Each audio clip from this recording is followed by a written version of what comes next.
Magandang araw po sa inyo lahat. Ako po si Banat Bay at ito na nga pag-usapan po natin itong issue na ito. Kasi itong si Bryce Hernandez, yung DPWH guy, may sinabi na tungkol sa kila Jinggoy, kila pangalan nito si Villanueva na kesyo sangkot daw. Okay? At sinabi nila yan sa Congress. Although sa totoo lang itong si Bryce na-contempt na ito sa Senado. Okay? Kasi hindi nagsasabi ng totoo. Tapos, nung pinayagan ng Senado na mag-appear sa Kamara, aba, tila itong Kamara na iba na yung kwento ni Bryce at tinuturo na ito mga senador. At ngayon, tila tinatago na ng Kamara, ayaw ng payagan ng Kamara na mapunta ho sa Senado uli para mag-testify. Naku po. Ang tanong dito, di kaya natatakot sila na etong si Bryce gumaya kay Diskaya at sabihin na talaga yung totoo kung sino talaga ang mastermind ng korupsyon na ito. Naku po. Gago! Ang tanong ladies and gentlemen, kaya bang itago? Papayagan ba ng Senate President na itago itong si Bryce ng Kamara ho? Nako. Ngayon nagkakaroon ngayong oras na ginagawa ko itong video to, nagkakaroon ng hearing usapin dito live dito sa Senado. Pero mapapanood nyo itong video ko na ito kinabukasan pa sa Thursday 7 AM. So kung nanonood kayo ngayon, Thursday na 7 AM. Pero gayon pa man, itong nangyayari ngayon ay live. Okay? Panoorin po natin ito po yan. Yan. Ito. Nako. Seeking the floor, you are recognized. Thank you, Mr. President. The last time I know that Bryce Hernandez was cited in contempt and was issued commitment order to the USAA detention room. May I know the whereabouts of that Bryce? Ito ang context nito, ladies and gentlemen, si Bryce na-contempt. Na-contempt po si Bryce sa Senado. Okay? Pinayagan lang ng Senado umatin sa Kamara. Etong Kamara, parang ayaw nang ibalik sa Senado. Anong tawag nyo dyan? Bastos talaga itong Kamara. Naku po, patay tayo dyan. Nako. Hernandez right now, Mr. President? Well, according to the newspaper accounts that I've read, I think they had our Senate President and the Speaker of the House had an agreement to commit Bryce Hernandez at the PNP Custodial Center at Camp Crame. May I clarify that quite accurate answer by Senator Estrada for the information of Senator De La Rosa and the public. Yesterday, after the hearing, during the hearings that they were conducting in the House, Speaker Martin Romualdez called me and said that their committee was allowing Mr. Hernandez to remain in the House and in the House of Representatives, and that he was requesting that he not be returned back to the Senate because of some fear for his life. That is according to him. So what I did was I asked the Speaker what he plans, because we cannot allow that. I said he is under our custody and therefore he is in contempt in the Senate. Pag iniwan namin sa inyo, sabi ko, ibig sabihin niyan para namin pinawalan. Correct, Kaya Mr. hindi President. ako pumayag. Correct. So Correct. what I did was I asked the Sergeant-at-Arms to bring Mr. Hernandez to the PNP Custodial Center, and that is where he is now. Still under the care of the OSAA. Mr. President, is there a possibility that we can commit him back here in the Senate? Of course, during he's still under custody of the Senate, and therefore Let him be jailed here, Mr. President. indirects. We had to give in to the request of the Speaker that he be not returned here as. Yeah, but Mr. President, I think... Bakit ka susunod sa Speaker? Gago! Bakit? Equal branch lang kayo Why do you have to hid with the... Ladies and gentlemen, malinaw po. Si Speaker ang nagmamaniubra. Kasi tinatanong ni Jinggoy, bakit doon sa PNP custodial, if totoo yung sinasabi ni Senate President Soto na under pa rin niya ng Senado? O edi sana, ibalik nyo sa Senado. Ang sabi ni Soto, hindi, we have to heed with the request of the Speaker. Bakit? Anong meron?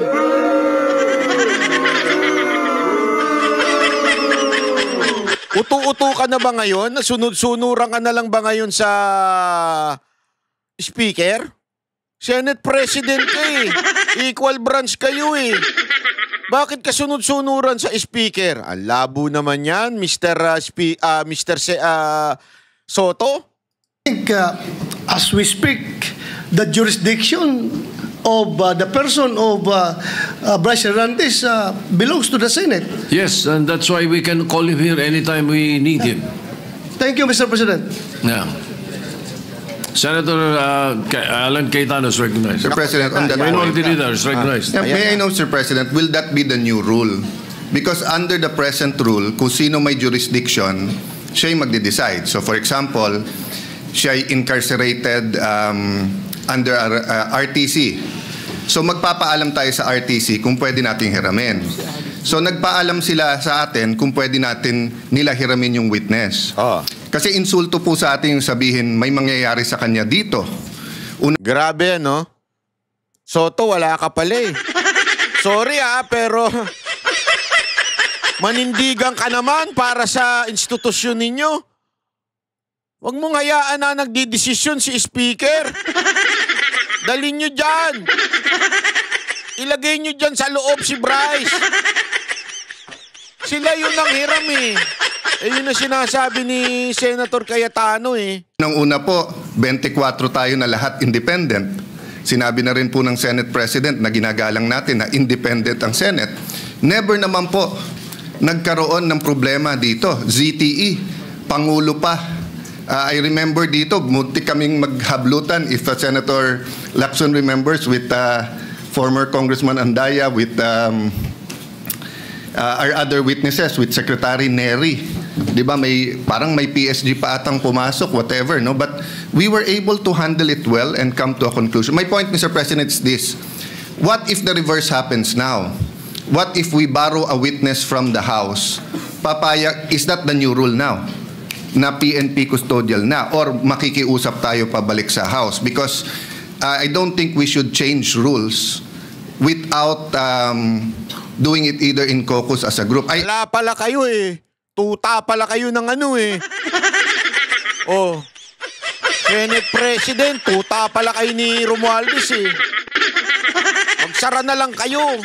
But I see the wisdom, Mr. President, of your immediate action. I'm not questioning your immediate action, Mr. President. I'm just asking, moving forward, shouldn't we keep the old rule na kung sino may custody, yun ang mag-keep nung custody niya, Mr. President? Yes, and that is the decision that the presiding officer made last night. Indeed, you are right. He is in our custody. Now, what we did yesterday was what we call parliamentary courtesy in accepting the proposal that he be not returned here but still under the care of the Senate. Now, in the issue of, let's say, keeping it here, or the previous tradition that the Senate may cite in contempt anyone and keep him here. We have also placed a witness to Muntinlupa, if you will recall. Yes. We also even sent somebody to the Pasay City Jail. So I don't see any reason why we cannot commit this particular fellow to the PNP Custodial Center. But then again, I will leave it to the decision of the body. That was my decision last night. But if there is something that is a new decision that you would want, I will throw it to the body. Mr. President, I respect your decision, and I will tell you if I don't. I have always been honest and told you what I thought, no? And I do agree that certain decisions have to be made right away by the Senate President at that point.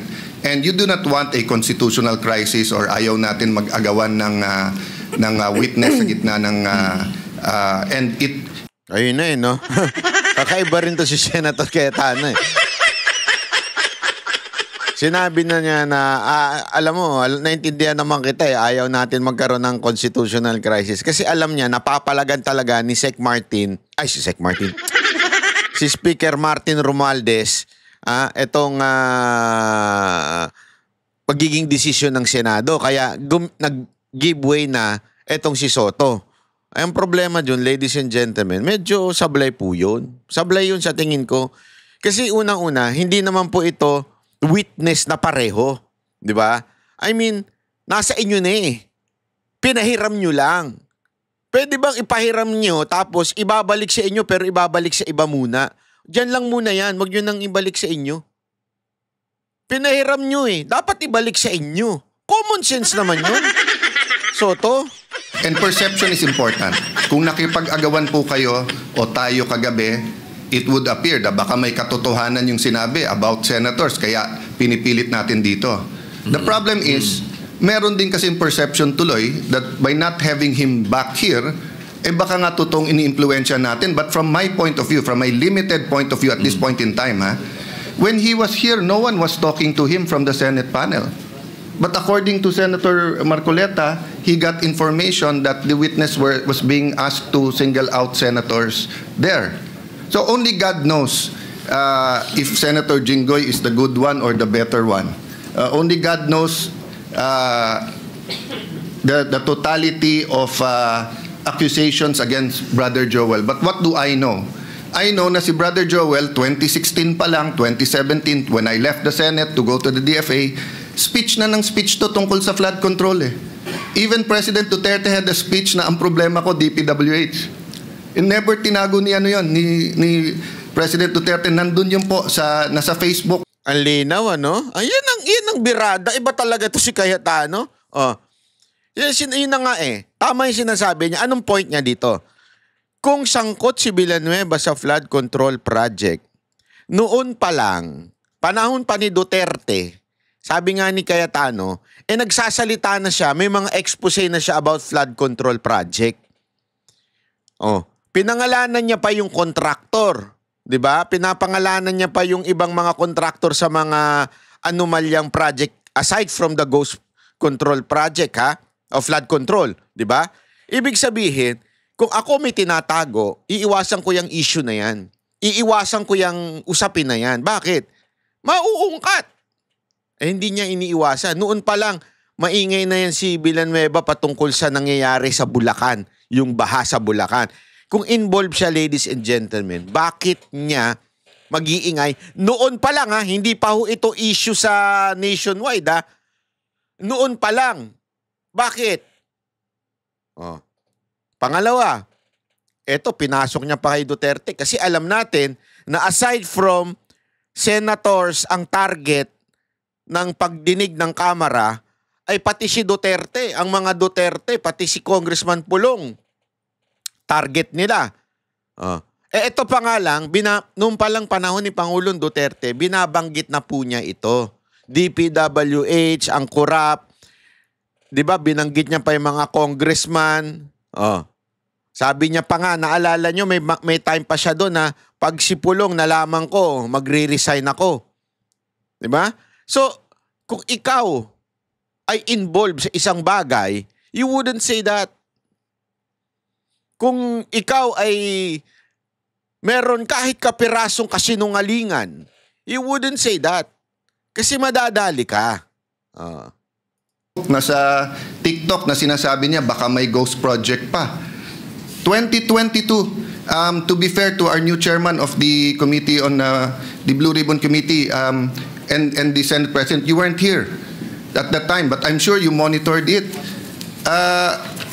tinuturo naman ni Secretary Bonoan kung bakit nagkaganon yung budget at but suddenly lumaki na naman yung budget. No? So the point is, Mr. President, perception here matters. Tomorrow ba or the next day we will announce, I think Malacanang has already said they will announce a independent commission. The minority has not discussed whether we will support it or not. Personally, I support it. But just like Ferdinand Marcos Sr., he always asked the opposition for one member. Kasi kahit gaano ka-independent ang members niyan, kahit anong integrity niyan, tao pa rin yan Pwedeng may agenda pa rin yung mga yan. So we will discuss in the minority. For example, kung maglalagay sila doon, do they commit? Hindi sila tatakbo for national office in 2028. Yan. Baka may integrity nga. Yan. Gagamitin naman yung commission to run in 2028. Nako, nakuha mo. Nakuha mo, Brad. Yung iniisip ko at iniisip nung iba. Marami na kasi nag-iisip di ba? Yung sinasabi ni Cayetano na itong si Marcos daw gagawa ng independent commission or na magtitingin dito sa lintik na flood control project na ito. Maraming naglilitawang pangalan. At syempre, ang isang lumilitaw na pangalan dyan ay si Magalong. Pero yung isang, yung isang side ng mga pumupuna kay Magalong ay baka gamitin niya ito for 2028 election. Sana hindi. And I'm hoping you do not run for a national post o national position. Kasi kung ganun, lahat pala ng mga sinasabi mo, lahat ng mga expose mo kuno, ay isa lamang palang campaign. So, I really hope hindi gamitin ito ni Magalong kung sakasakaling siya ang piliin at itong pag-iingay niya, baka siya ang, kasi baka mamaya, alam natin may mga litanyang ganyan na tayo'y pinilit ng taong bayan dahil sa mga korupsyon na nangyayari at kaya tayo ay napilitang tumakbo upang labanan ng korupsyon. Mga ganyan litanya di ba? Sana hindi. Sana hindi tumakbong national sa 2028 si Magalong. At this time, okay? Actually, ako bet ko siya sana na tumakbo sa national. Actually, dati bet ko yan na tumakbong for national. Kaya lang, yung purity nung kanyang advocacy for corruption, mababahiran di ba? Yung purity na ako ay anti-corrupt, mababahiran yun pag siya tumakbo. Sana lang, not this time, itong 2028. Siguro sa susunod, pwede. Pero ngayon, since ikaw na yung parang nagli-lead dito kuno sa mga malilinis na mayor, kasi yun yung niya local government. Ako, stick with it. Panindigan mo, magkaroon kayo ng maraming Vico Soto, maraming Isko Moreno, yung mga tuwid na mga mayor. Diba? Ipaglaban nyo yun. Doon muna tayo. Huwag na muna tayong tumakbo sa national or else, wala na. Talagang bahid na ginagawa mo ito for campaign. Will they sign also that wala silang conflict of interest? Because some of the credible people now being interviewed are part of conglomerates and are working for oligarchs that also have their interests, maybe not in infrastructure, but on other things.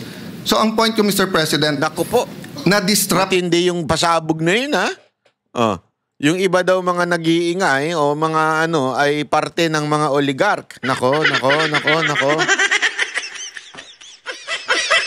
Sabi nga, maybe not interested in flood control pero sa ibang bagay. Alam mo yung mga pahaging ni Cayetanong ganyan, gusto ko matanong niya ng personal. Sino kaya yung mga yan? Yung sistema ng corruption, which is good. Pero ang ginagawa pabalik ng mga corrupt, dinidisrupt din tayo Dinidisrupt din yung mga nag-imbestiga. That's why yesterday, I am happy we have a consensus, the majority and minority, that we should continue our hearings. Iba yung sa House. I mean, wala tayong pakialam doon. If we agree with it or not, nasa sa kanila yon. Kung nag-iimbento sila o totoo sinasabi nila, yan ang sistema eh. Democracy is messy. Tayo po dito, respetuhin din nila. Kung may problema sa miyembro natin, 24 naman po tayo. We call out each other and we find a way to still have coffee or merienda together in the lounge. Sometimes not for 1 week because we're upset at each other. But that's the system, Mr. President. So again, Mr. President, I support, I acknowledge your right and the wisdom of deciding that last night. But personally, I don't know my companions in the minority. Personally, labanan ngayon ng perception eh. Tutuloy ba yung mga hearings? Sino ba ipapatawag? Kakampihan ba natin mga senador? Porque kapwa senador yon. Pwede ba magsalita yung iba? Kasi dati siyang DPWH. Kasi dati siyang speaker. Dati siyang all of this will be there, Mr. President. No? If only we could have the speeches of Senator Lacson in like yesterday in such an orderly manner. But hindi po ganun pagka pag nandyan na yung mga witnesses eh. Ang katotohanan po nun, kung 10 yung witness, unless we have 1 witness at a time, pero kung 10 ang witness, 10 ang senador, you cannot stop any senator kung sino tatanungin niya doon, Mr. President, di ba?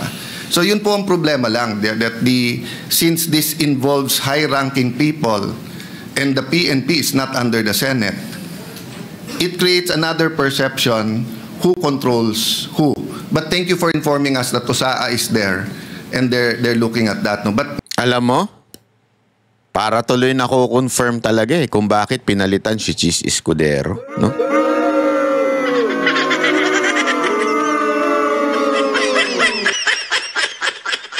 Para ang Senado ay maging tuta ni Speaker Martin.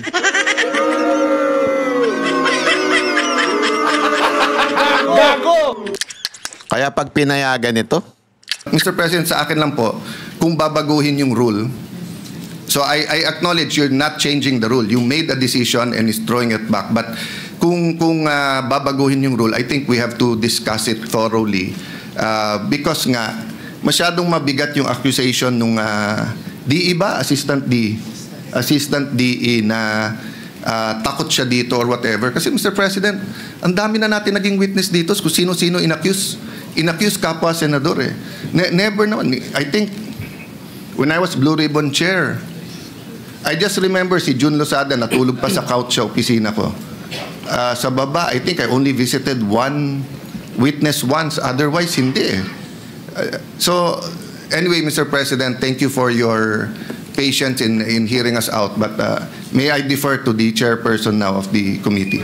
Yes, before Senator Ping Lacson is recognized. Thank you, Mr. President. With all due respect to the distinguished minority leader, there's what we call legal custody and physical custody. Lawyers know this, Mr. President. As long as the Senate retains the legal custody over the person of Bryce Hernandez, the physical custody is of no moment, Mr. President. Whenever we need him, we'll just direct the PNP Custodial Center to deliver him here. And if the House of Representatives will be needing him, they will have to ask our permission. They cannot go direct to the PNP and tell them to bring the person of Bryce Hernandez to the House of Representatives. And this is not a new rule, Mr. President. We have committed Alvin Balag to the Pasay City Jail. We have committed persons cited in contempt by the Senate in other detention centers. We're not changing the rules, Mr. President. So that's my manifestation, Mr. President. Yeah. Minority Leader, go ahead. Tama po si Senator Lacson na may legal at physical custody. Pero it's always the committee and the Senate who decides the physical custody. So in the case na sinabi yung Pasay City Jail, it was the decision of Senator Dick Gordon and the committee na doon ilagay. In fact, ayaw nila eh. Yung mga kinulong doon, gusto nga dito. Kaya ito, no? Halatang halata, nagkakampihan na si Lacson tsaka si Soto eh. Wala pala yung tikas nyo. Wala pala. Ang tatapang ninyo. Tatapang ninyo. Pero si Romualdez lang pala katapat nyo. Hindi kayo dapat maging national leader. Takot kayo kay Romualdez. in this case, it is the witness, Assistant DE, saying, wag niyo akong dalhin doon, tapos siya yung nasunod. So the issue here is not only the physical and the legal custody. The issue also is the integrity of the Senate, the perception that if we don't have him here, de lahat na lang ng witnesses sasabihin, wag tayo doon. Paano kung wala rin silang tiwala sa PNP? Wag sa PNP, lilipat natin sa NBI. The peculiarity of this case is that it wasn't the House nor the Senate, nor the PNP, nor the intelligence community making the request. It was the witness.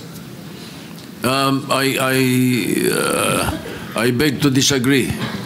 It was Speaker Martin Romualdez who was asking me. Yes, I Mr. did not President. talk to the witness. I did not hear him say. It was only Speaker Mr. President, Martin. it was live in the hearing. Bago siya magsalita, sinabi niya, pwede ba, mga congressman, wag niyo akong ibabalik sa Senate dahil may mga, hindi ako safe, may mga senador doon. Ang sabi ng congressman, magsalita ka muna. Meaning condition pa nila, magsalita ka, saka na. That's why I think, in fairness to the speaker, no, I don't think this is his personal I don't think he was wishes. also present. Much the same as I did not hear that. Let me particular- clarify that, Mr. President. I Yes. don't think it's his personal request. I think he was conveying it as speaker to this chamber in the same manner na pag may request kami sa House, either the majority leader or the Senate President will request it.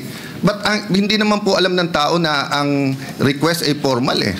And again, hindi ko na kuni-question yung kagabi. But all over the news and live, yun po ang lumalabas. Yung witness ang nagdidikta na wag niyo ako ibalik sa Senate. Ano ba experience niya dito? Ano ba ang ginawa natin sa kanya? Di ba? Wag siyang ibalik sa Senate for detention. Pero Yes. we will never allow that he not be brought here back when Agree, you need Mr. it. President, As a but matter of fact, if you move for for him to be returned here, we will return him right away. Agree, Mr. President. Ang problema kasi gives the impression na pag dito, mapre-pressure or may kakausap sa kanya eh. Yun yung impression ngayon eh. Which I think is unfair to all of us. I'd love for him to name senators here para ma-confront natin siya. Grabe, no? But anyway, Mr. President, Yes, I think we okay. vented the... I don't know the pressure of my colleagues. So may I yield to Okay. Senator So Marcoleta? just to ventilate more on what the minority leader was saying, let me just place on record so that the public will know. You know, we have Section 6C of the rules of the Blue Ribbon Committee. It's very clear. It says a witness cited in contempt may be ordered to be detained in such place as may be designated by the committee alone or with the concurrence of the Senate President or either. Just on the rules. We've done this already in the past, and we have not deviated from the rules. But if our good colleagues would like to discuss this further, maybe in a caucus, after the speeches, we could have a caucus and discuss, Mr. President, if we want him back here or we would keep him in the PNP Custodial Center. Yes, so that we can continue with the debates. We'll continue with that. But before I recognize Senator De La Rosa or Senator Marcoleta, again, for the concern of the minority leader, the People's or the Independent Commission that is being created, we leave it up to the executive. That's their problem. But in the Senate, I have filed since August 16 the Independent People's Commission. Perhaps your concern can be addressed in our own bill. I hope very soon we will be conducting a hearing of the matter. Yeah, both, Mr. President, because if you remember, during the time of Ferdinand Marcos Sr., there were independent commissions. And the opposition, and we are the new opposition here, Yes. advocated that. But I am studying your bill, and I thank you for filing it, Mr. We President. can include that. We can include that. And this bill will be a lot better than the executive order because the executive order can be shut down by the Supreme Court. But especially Section 4 of the proposed executive order. But in Section 4 of the Independent People's Commission, we are practically addressing that already right there in the bill. All right, thank you. Senator, are you giving way? Senator you, Mr. Marcoleta has President. Yan. Yari ka pa dyan. May Isa I pa yan. have the permission, Mr. President, to read your letter addressed to the House Infrastructure Committee dated September 8, 2025. This is to formally approve your request for Mr. Bryce Hernandez to attend your hearing tomorrow, September 9, 2025, 9 a.m. at the People's Center House of Representatives. We expect that he be returned safely immediately after the said hearing to the Senate. To the It's Senate. very categorical, Mr. President. Yan yung sulat ni Soto doon sa Kamara na as soon as matapos nyo, ibalik nyo sa Senado. Ayan. Pumayag yung Kamara. Ayan, tanong, bakit hindi may balik ngayon? Huwag tayo magpaikot-ikot, tatakot lang kayo kay Romualdez. Their request that he be called for hearing in the House of Representatives was conditioned upon his safely return to the Senate. There is no need for a motion, Mr. President. Tama! I was still the chairman of Blue Ribbon Committee at the time, and it was very clear that we committed him to the custody of our Sergeant at Arms. Not in Quezon City, not anybody else. Ayun! And so, as already asked by Senator Alan, we are not supposed to change the rule. Tama! I move, Mr. President, that he be back immediately to the custody of the Senate. Not only because this is the condition that you gave them, but more importantly, in order to erase the perception that if he is here in the Senate, he is not safe.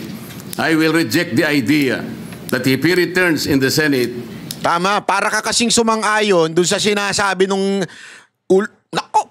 yung na yon, yung sugarol na yon. Para ka sinasabi mo ngayon na, oy, sabi kasi ng sugarol, ayokong bumalik doon sa Senado kasi hindi doon safety, may mga senador doon. Sabi, di ba, inulit pa ni Cayetano sabi nung nagmamagaling na chair doon, sige, magpangalan ka muna. Ganun yun so para bagang napilitan siya magpangalan para hindi na siya may balik doon. Di ba? Kasi kailangan ka magpangalan para hindi kayo balik sa Senado. So nagpangalan siya. Si ganito, si ganire. Tapos ngayon, hindi nyo pababalikin. Hindi para nyo sinabi na totoo yung akusasyon niya na hindi sa safety sa Senado. Bakit? May terorista ba dyan? May papatay ba sa kanya sa loob ng Senado? Ayoko nang pumunta dyan. Ayoko talaga. Dapat tama si Marcoleta asisira yung perception na safety. Manganganib ang buhay niya. It is as if that we are giving credence to his statement, which I believe is not true. Correct. Mr. President. Mr. President. Majority Leader. Yes, Mr. President, with due respect to our colleague, Senator Marcoleta, there was an intervention. Actually, he was supposed to come back to the Senate. Sinong but the Speaker of the House had intervened and asked if he can be kept in the House, which you did not agree. The Speaker intervened. Tapos ang usapan. Gago! Hindi ako nagsabi, Hindi ako nagsabi. Ito, ayan with due respect, sabi niya, nagkaroon ng intervention. So, as already asked by Senator Alan, we are not supposed to change the rule. I move, Mr. President, that he be back immediately to the custody of the Senate. Not only because this is the condition that you gave them, but more importantly, in order to erase the perception that if he is here in the Senate, he is not safe. I will reject the idea that if he returns in the Senate, manganganib ang buhay niya. It is as if that we are giving credence to his statement, which I believe is not true, Mr. President. Mr. President. Majority Leader. Yes, Mr. President, with due respect to our colleague, Senator Marcoleta, there was an intervention. Actually, he was supposed to come back to the Senate. But the Speaker of the House had intervened and asked if he can be kept in the House, which you did not agree. Nag-intervene daw si Speaker. Bakit? Bakit? Natatakot ka? Na pangalanan yung mga dapat pangalanan? Ay, sus, halatang halata kayo. And you said that we will put him in the PNP Custodial Center under the custody still of OSA and the Senate. Legal custody of the Senate. So when he wrote the letter, Your Honor, wala pang intervention. So walang kasalanan dyan si Senate President. He was wala naman, hindi naman yun na sinasabi. The point is, hindi dapat payagan. Ikaw naman, subiri.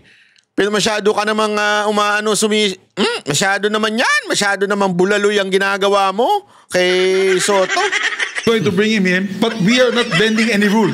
But the Senate President already has said the rule. Mr. President, the request of the Speaker of the House of Representatives is inconsequential here. Legal or otherwise, the custody must be here. Yan. They are only asking us to lend him to their committee.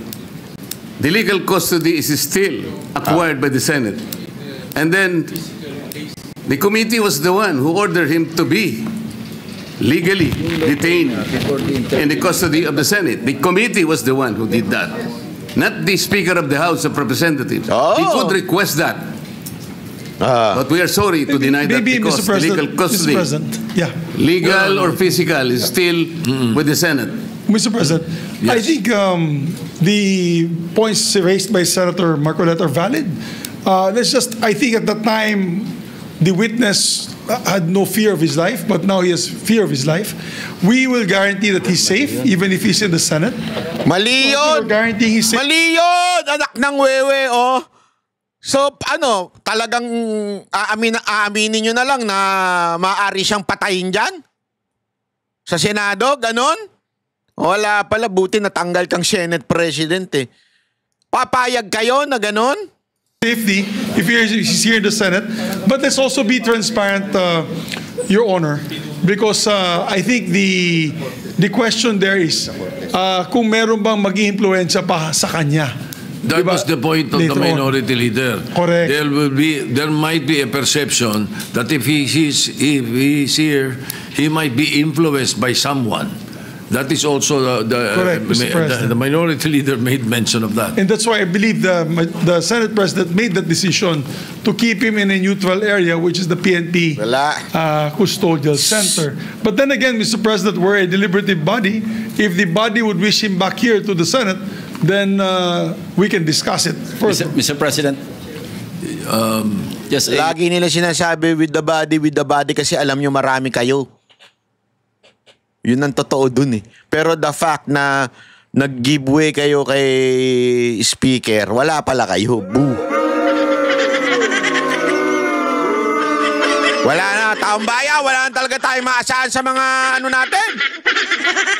Ewan ko sa inyo. Wala na tayo maasahan. Dati kahit papano, maasahan natin ng Senado. Ngayon, wala na talaga. Quick intervention. Go ahead, Senator Lacson. I would like to echo the earlier manifestation of the majority leader. Yung letter po ng ating Senate President was valid before the intervening event occurred. So we cannot invoke the letter of the Senate President kasi wala pa yung intervening event na mayroong request from the Speaker of the House.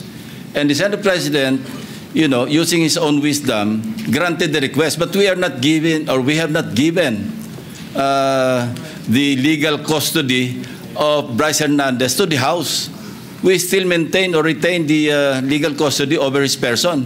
And as I mentioned earlier, kung kailangan siya ng House, they will have to seek permission from the Senate President. Again, yes, so they are not in Thank you, Mr. President. Yes, Senator De La Rosa, yes, go ahead. Thank you, Mr. President. Mr. President, let Senator De La Rosa speak first. Go ahead. We have a very sad experience, Mr. President.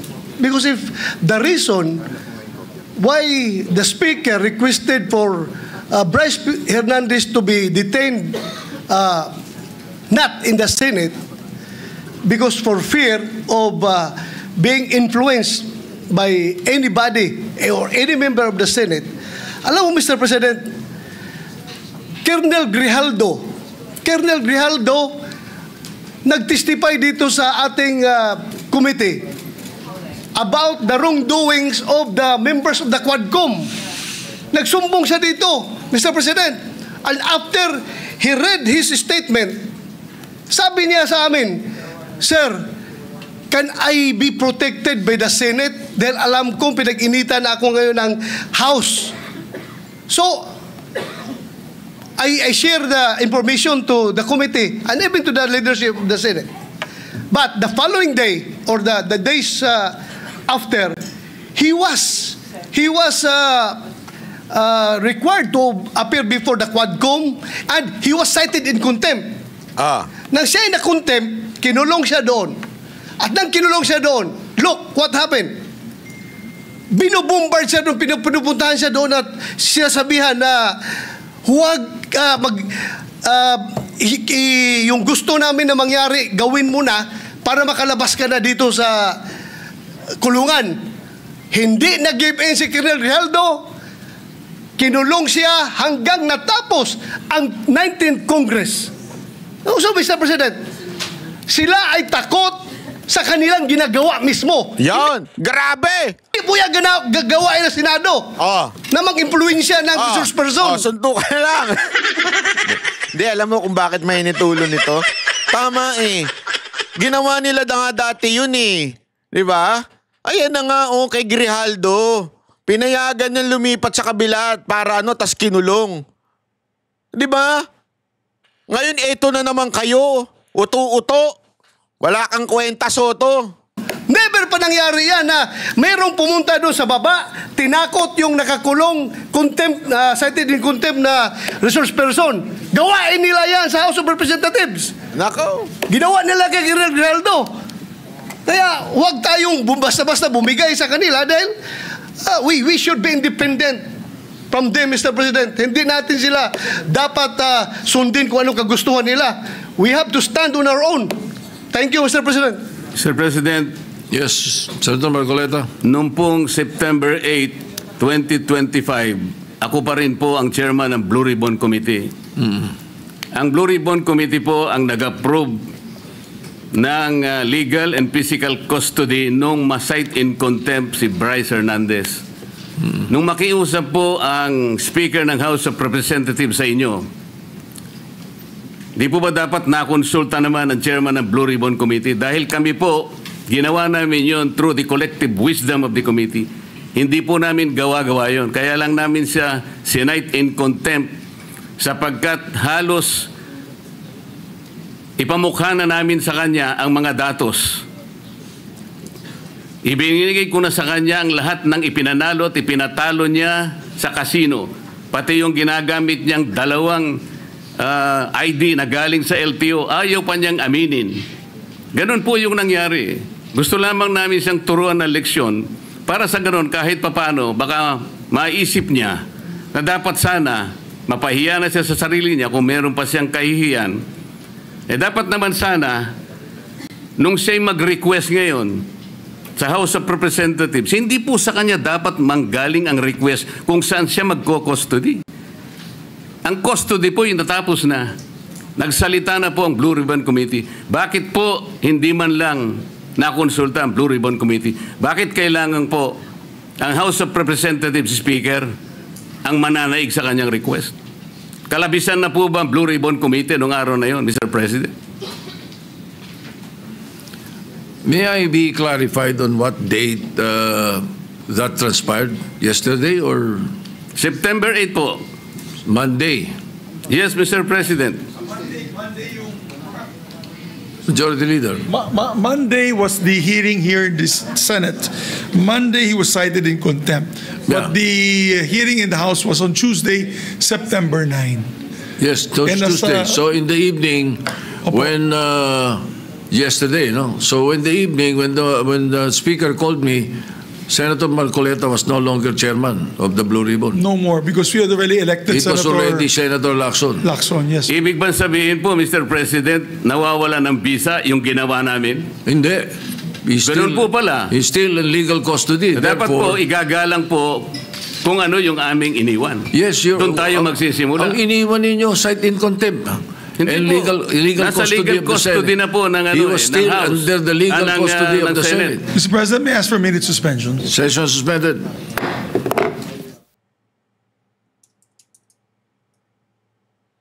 Grabe, no? Ayan na, session suspended na. Wala na. Ayan na nga yung sinasabi natin, ladies and gentlemen, di ba? Etong mga to, tama sila Marcoleta tama sila Bato Ginawa na yan dati, di ba? Ginawa na yan dati doon kay Grijaldo. Yan yung sabi ni Bato. Ito naman pinupoint out ni Marcoleta. Sandali, nagdesisyon yung Blue Ribbon, which is siya yung head nun, na dito siya ikino-contempt. Takapapayag ba tayo na sinasabi na tila meron talagang danger dito sa Senado? Walang kwenta yung usapin na yan, di ba? Sana lang, tuloy natin. Tingnan natin kung ano mangyayari dito. Ang tagal daw nito At, uy. Wala. Ayan na. Oh, yan. Yan. Tingnan natin. Wala pala. Itong tapang ni Soto tsaka tapang ni Lacson, wala pala Ha? Sa mga bilib sa kanila, tapang-tapangan Si Romualdez lang pala katapat nyo. Hindi, totoo naman, di ba? Yes, Mr. President. The status is we were in debate about the status of the witness, Bryce Hernandez, Mr. President. So I think in consensus, would you like to make the motion, Mr. President, on where to? Yes, Mr. President. Therefore, yes. Can we recognize Senator Jinggoy? Can I just make a motion, Mr. President, Majority Leader? I move that we commit Bryce Erickson Hernandez to the Pasay City Jail, Mr. President. I second the motion of the good Any objection? gentleman. Chair is none. And the chairman of the Blue Ribbon concurs. Hearing no objection, the Bryce Hernandez is hereby... With the understanding... Mr. President, if I may, but just to put on record that it's with the understanding that the Senate retains its jurisdiction over that person, Mr. President. Just Of to put course. that on record, Mr. President. Of Thank you. course, it has never been the opposite. It was always under our legal custody. So the motion is to transfer that particular person to the Pasay City Jail. Any objection? Chair is none. Motion is approved. The Sergeant at Arms is hereby directed to transfer Bryce Hernandez to the Pasay City Jail as soon as possible. Just a manifestation, if I may, Mr. Senator President. Estrada, Mr. President, I think we have to ask the OSA to be strict in implementing the rules with regard to the visitation hours of a prisoner, Mr. President. No visitors allowed. Only immediate members of the family, lawyers, priests, etc., etc. Thank you, Mr. President. Yes, the Sergeant at Arms is hereby directed and make a list of those who will visit him. Yes, we'd like to Thank you. recognize Senator Marcoleta, Mr. President. Grabe, no? Pumayag na lang sila sa Pasay na lang. Marcoleta is recognized. Mr. President, meron po pong isang isyong naiwan. Ano yon? Dahil noong September 8 po, while I was still the chairman of the Blue Ribbon, napagkaisahan po ng komite dahil sa noong September 1, kung maalala po natin, as chairman, I floated the idea na para makatulong po kung merong gustong lumabas na doon sa 15 na kasama sa pagdinig, makakatulong po sila ma-identify po lahat ng mga kasabwat sa anomalyang paglalatag ng mga proyektong pang flood control. Pinload po natin yung idea na kung gusto ninyo, ay kinakausap na po namin ng DOJ, you may be provided by provisional immunity. Of course, pag-aaralan natin kung qualified kayo. Sa nakikita naman namin, basta hindi kayo most guilty at napakarami pong ibang mga requisites doon, tinignan po natin mabuti. After 1 week, Mr. President, dalawa pong mag-asawa, yung Diskaya, ang naggawa po ng sworn statement.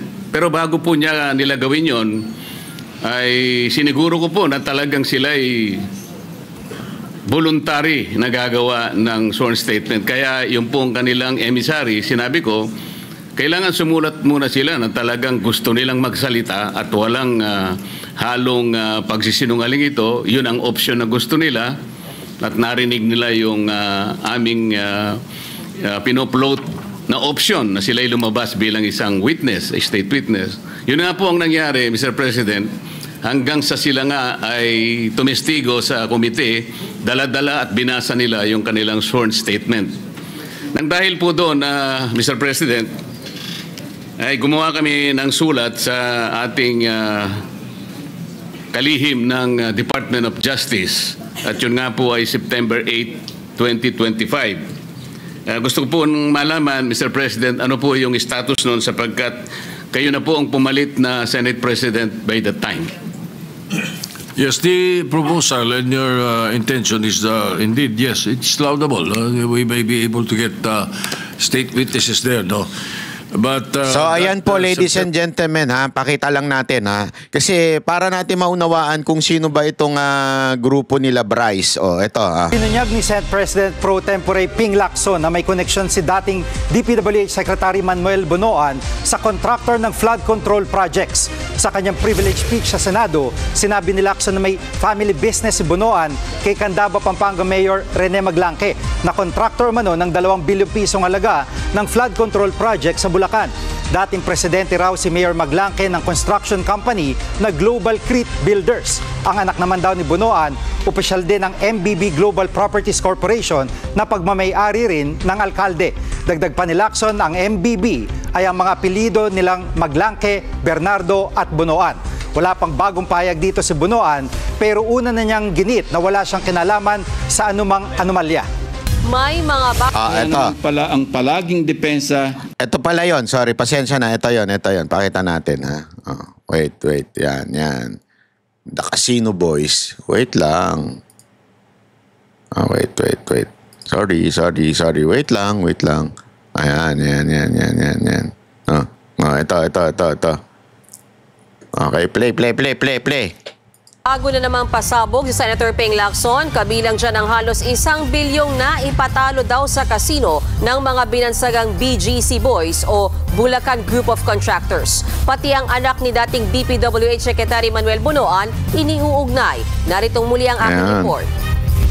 Parang nakinikinita ko na, Mr. President, na nagtatawanan pa ang mga matatalinong gagong matching na ito habang nagbibiyahe papuntang kasino, dala ang kwartang kinulimbat habang naglilimas ng tubig baha papalabas ng kanilang mga bahay ang mga pobreng taga Bulacan. Garapal, walang hiya, walang konsensya. Yan ang matindi. 1 billion ang pinatalo sa kasino. Grabe, no? Ang lupit nyo, mga brad, mga sis. Banat ni Senate President Pro Tempore Ping Lacson laban sa ilang opisyal ng DPWH Bulacan na nagwaldas umano ng halos 1 bilyon sa kasino. Isiniwalat ni Lacson ang umano'y BGC Boys o Bulacan Group of Contractors na binubuo ng 5 opisyal na nilamon di umano ng sugal at katiwalian. Henry Alcantara alias Joseph Castro Villegas. Alam ko, BGC Boys is Banateros Group of Company. Ano kayo maganda? Banateros Group of Ewan ko. Cristobal, ganon? Bryce Erickson Hernandez alias Marvin Santos de Guzman, JP Mendoza alias PJ Castro Asuncion, RJ Dumasig alias Sandro Bernardo Park at Edric San Diego. Gumagamit daw sila ng peking pangalan at ID para makapasok sa mga kasino. Base sa dokumento na nakuha ni Lacson, aabot sa 950 million pesos ang winaldas ng grupo sa iba't ibang kasino sa Metro Manila, Cebu at Pampanga. Habang lubog pa rin sa tubig baha ang mga taga Bulacan dahil sa mga pangungurakot na mga ito, sige pa rin ang pagpapasasa ng BGC Boys sa pagwawaldas ng pera ng taong bayan. Naku puta. Walang kahiya-hiya sa katawan. Mga walang ya. Wala pong konsyensya mga ito, Mr. President. Ito pa, ang tropang DJC Boys, katakatakang nanalo ng halos kalahating bilyong piso sa kasino.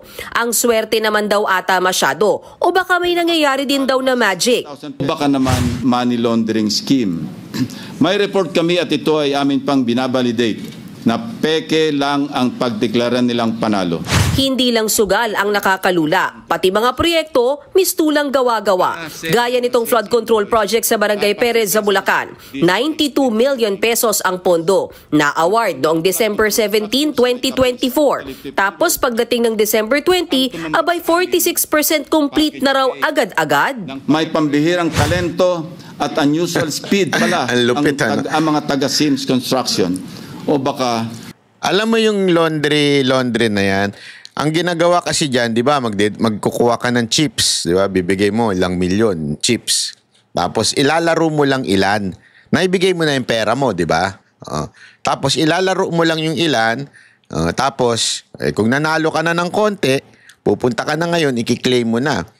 Tapos hihingi ka ng parang certificate doon, o naipanalo ko ito. Di ba? So, ibig sabihin, yung pera, kung meron ka man, kung saan man galing yung perang pinalaro mo, wala na, nandun na, napalitan na ng chips. Ngayon, pag i-question ka, kasi may panalo ko. Hindi pwedeng, kasi tandaan ninyo, di ba, sa mga bangko, pag magde-deposit ka ng certain amount, tatanungin saan galing yan. Kasi nga, pwede maging money laundering yun. Sabihin, yung perang galing sa illegal, ay pwede mong i-deposit tapos i-withdraw mo in the future, mali yun, di ba? So ito, parang sinasabi, milyon-milyon, pag ilalaro nila kunwari, tapos sasabihin nila, panalo nila itong bilyon-bilyon na ito, yun, pwedeng sabi nga ni Lacson, maaaring money laundering yun, di ba? So, ito pa, mabilis ang complete, 3 araw lang, 46%, tapos na. Abay, pambihira, Parang si Plus to, kilala niyo si Plus? May magic. Christmas magic dahil magpapasko na. 3 buwan makalipas, naningil ulit ang kontratista dahil 89% complete na raw ang proyekto. Kahit nasa litrato, parang wala namang galaw ang proyekto. No-brainer, ika nga. Maliwanag na iisa ang larawan na ginamit at sinumite para sa 2 progress billings ng SIMS. Ang isa pang pasabog ang Global Kit Builders na nakakuha daw ng mahigit 2. Antindi na, no? After naging 86% na daw natapos pero pareho lang naman ang itsura. Parang gago, no? Ayun, no? Di ba? Hindi, lang, naging blur lang ng konti ito. Parang nilinis lang. Ayop din. Hindi man lang tinanggal yung tao, AI naman. Ay, nako! Ng SIMS. Ang isa pang pasabog ang Global Kit Builders. Alam mo, importante rin ito no? Para mapiga kung sino ang protector nilang politiko. Sino ang binibigyan nila? Kasi paano sila naaawarda ng ganong kalaking pera? Di ba? Paano sila nakaawarda ng ganitong kalaking project na yung halaga bilyon-bilyon at nakakalusot sila? Sino ang protector nila? Kasi I don't think it's just DPWH. Sigurado ko mas mataas pa. Hindi kaya si Bonjing? Tanong ko lang. Nakakuha daw ng mahigit 2.2 billion pesos na flood control project sa Bulacan. Pagmamay-ari yan ng pamilya ni Candaba Mayor Rene Maglangke. At pagmamay-ari rin daw nila ang MBB Global Properties, kung saan opisyal ang mga anak ng government officials, kabilang na ni dating Secretary Bunoan. Anak ni Candaba Mayor Rene Maglangke ang presidente. Anak ni retired DPWH Undersecretary Roberto Bernardo ang corporate secretary. At anak ni Bunoan ang treasurer. Ay, grabe. Kaya naman pala ang palaging depensa ni dating DPWH Secretary Bunoan, isolated. Hold departure order na kaagad dyan. Hingan nyo na kaagad sa DOJ. Naku po, maniwala kayo sa akin. Lang daw. Ayaw na siguro ni Bunoan na maungkat pa sa investigasyon ang Global Crit. Wala pang pahayag sina Bunoan at Maglangke. Alam mo, DOJ ikaw ang bilis-bilis mo pagkakalaban ng i-hold departure order nyo at saka yung ang tawag dito, yung fini-freeze yung accounts. Ang bilis-bilis nyo. 'Di ba? Pero pagka yung mga ganyan, nako, katagal. Nanawagan naman si Lacson na sampahan ng kaso ang lahat ng sangkot, kontratista, DPWH officials o mambabatas man. Yun ha, kahit daw mambabatas ha, sabi ni Lacson yan ha. Kaya mo kayang sampahan ng kaso yon? Yung binanggit ni ni Diskaya? Nako. Ewan ko lang ha. Yun yung pakiusapan lang kayo na huwag nyo nandalin dyan sa Senado. Wala kayo Ay nako. Bayan! Where na you? Hear na me. Are we ready or are we not? Kailangan na natin nung magsalita, tayong taong bayan ay magsalita na po. Again, in a peaceful and legal way. We have to come together and protest against these corrupt officials peacefully and legally. Yung naaayon po sa ating konstitusyon na magsama-sama in a peaceful way para i-address na ho ito. Sana ho pagka nagkaroon ng gathering kayo po ay sumama. Isulat nyo nga dyan sa baba kung kayo ay sasama. Ipagpapaliban nyo ba sandaling inyong trabaho at para sumama? Isulat nyo nga ho dyan sa baba. Huwag lang mo tayo po panay social media. Mahirapan po tayong panay social media lang. Kailangan po ay tayo ay manindigan na at magsalita na. Again peaceful and legal way according to our Constitution. Yun ang akin dito. Okay? Maraming salamat po. God bless everyone.